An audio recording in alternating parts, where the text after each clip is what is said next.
ధనుజారి ధనుజ అంటే అసురుడు, రాక్షసుడు.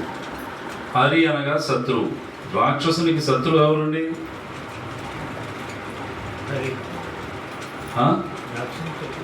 హరి. రాక్షసునికి శత్రువు ఎవరండి? శ్రీహరి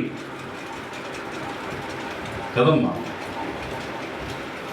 ధనుజారి లీలావతారంబుల,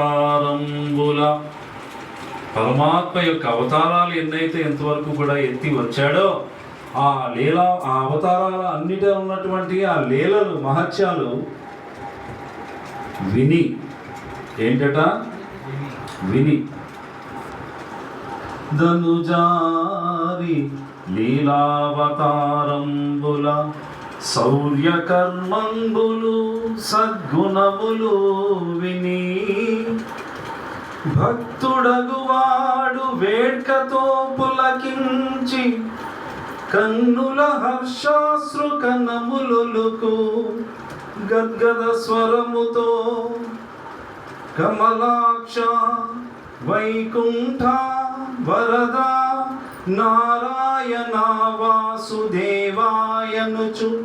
నొత్తిలి నాడు పాడు నాక్రోశించునగు జింతనము సేయు నతియొనర్చు మరులు కొనియుండు తనలోన మాటలాడు వేల్పు సోకిన పురుషుని వృత్తి తిరుగు బంధములే బాసి అజ్ఞాన పటలిగాల్చి విష్ణు ప్రాపించు తుది భక్తి వివసుడగుచు. వాడు భక్తుడు అన్నాడు.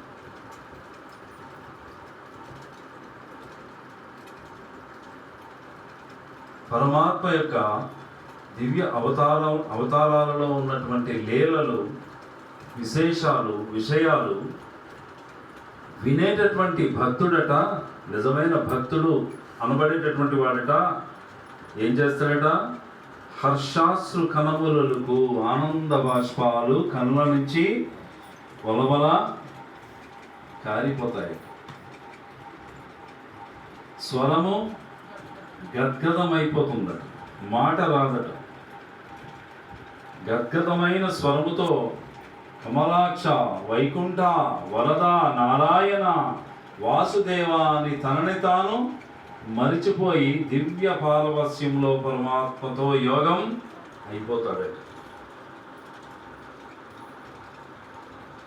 ఆ పారవస్యంలో ఆడతాడట, నాట్యం చేస్తాడట, ఏడుస్తాడట, దొర్లుతాడట, పిచ్చివాని వలె నవ్వుతూ ఉంటాడట,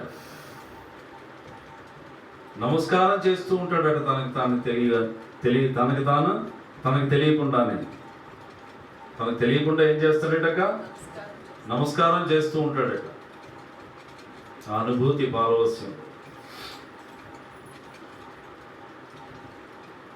తనను తాను మరిచి మైమరిచిపోయినటువంటి దశలో వేల్పు సోకిన పురుషుని వృత్తి తిరుగు, దెయ్యం పట్టిన వాని వలె పరిభ్రమిస్తూ ఉంటాడు. చూడండి ఎలాంటి పదాలు వాడాడు. ఎవరండి మాస్టారు? భక్త ప్రహ్లాదుడు. ఎవరు చెప్తున్నారు ఇది? భక్త ప్రహ్లాదుడు చెప్తున్నాడు శ్రీమద్ భాగవతం. వేల్పు సోకిన పురుషుని వృత్తి, వేల్పు అంటే దెయ్యం.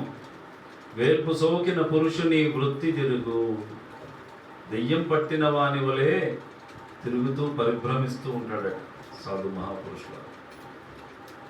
ఇలాంటి పారవస్యంలో ఉన్నటువంటి ఆ భక్తుడు తనకు తెలియకుండానే అగ్నితో సంయోగాన్ని కుదుర్చుకున్నటువంటి కట్టెలన్నీ కూడా ఏమవుతాయండి?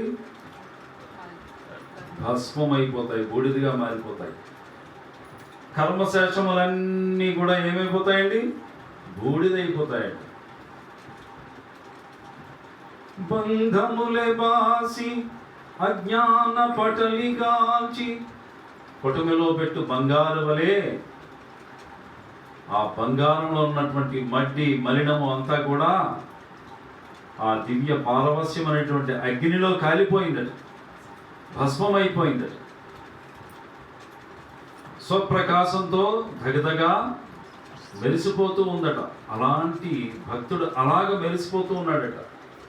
విష్ణు ప్రాపించు తుది భక్తి వివసుడగుచు, అలాగ మోక్షధామాన్ని చేరుకుంటాడట సాధు మహాపురుషులు.